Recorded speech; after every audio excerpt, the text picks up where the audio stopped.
இயேசுவுக்கு பிரியமான அன்பு இறை உறவுகளே, நண்பர்களே, உங்களை சிறப்பாக இந்த புதிய நாளில் சந்திப்பதிலே மிகுந்த மகிழ்ச்சி.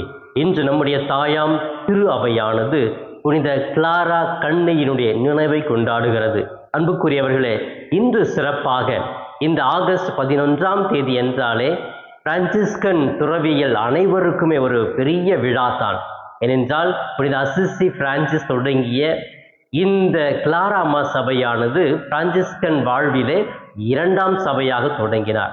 இந்த கிளாரா அம்மா அவர்களுடைய வாழ்க்கையை பார்க்கிற பொழுது வசதியான குடும்பம் தான் இருந்தாலும் புனித அசிசியாரை போன்ற இவர்கள் ஏழ்மையாக வாழ ஆரம்பித்தார்கள். எந்த அளவுக்கு ஏழ்மை என்றால் அனைத்தையுமே துறந்து ஒரு கிளாய்ஸ்டர் லைஃப் அப்படின்னு சொல்லுவாங்க, ஒரு மூடப்பட்ட ஒரு வாழ்க்கையை இவர்கள் வாழ ஆரம்பிக்கிறார்கள். இவருடைய வாழ்க்கையிலே ஒரு தாழ்ச்சி இருந்தது, ஒரு எளிமையான ஒரு வாழ்வு இருந்தது. இந்த 2 நல்ல குணங்கள் இவருடைய வாழ்க்கையை மேலும் உயர்த்தியது, இறைவனோடு நெருக்கமாக வாழ ஒரு வாய்ப்பை ஏற்படுத்தியது.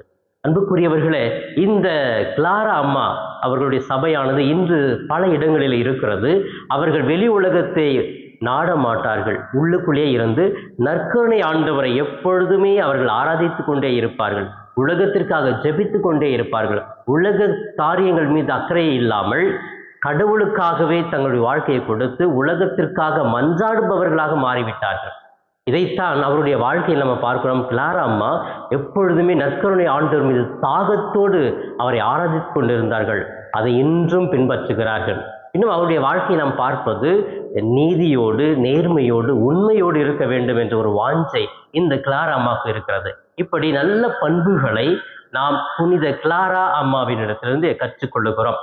அவரை போன்று நாம் இறைவனுக்காக உலகங்களை எல்லாம் வெறுத்து இறை பிரசனம் நமக்கு தேவை, விண்ணகம் நமக்கு தேவை என்று அனைத்து மக்களையும் அன்பு செய்ய தாழ்ச்சியோடு, சமாதானத்தோடு, நல்ல மனநிலையோடு வாழ நாம் முயற்சி எடுப்போம்.